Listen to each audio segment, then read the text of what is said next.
I think there's this fundamental flaw with the bike fitting industry, which is kind of one of the reasons I never really threw my hat too much into that ring. And so here's the basic problem. A rider goes into a bike fit and they expect to feel better on the bike after they leave the first session.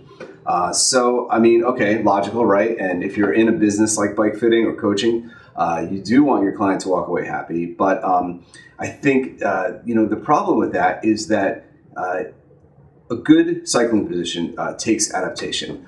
A good cycling position means you're not necessarily comfortable right away, because a comfortable position is not necessarily an efficient position. So maybe that's the problem.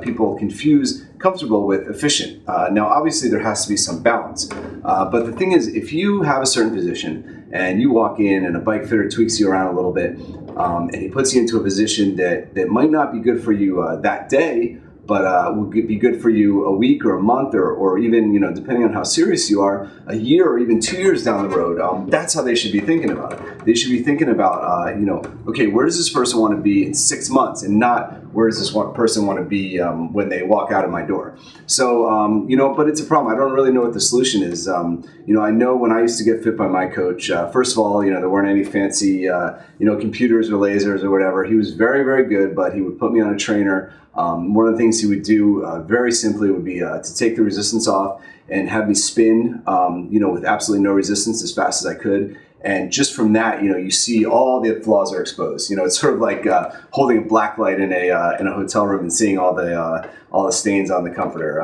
You hold the microscope onto the position, and he would see, where the problems were, where I wasn't able to be efficient and smooth, and he would fix that. And the thing is, I would walk out of there in a position that just seemed like agony.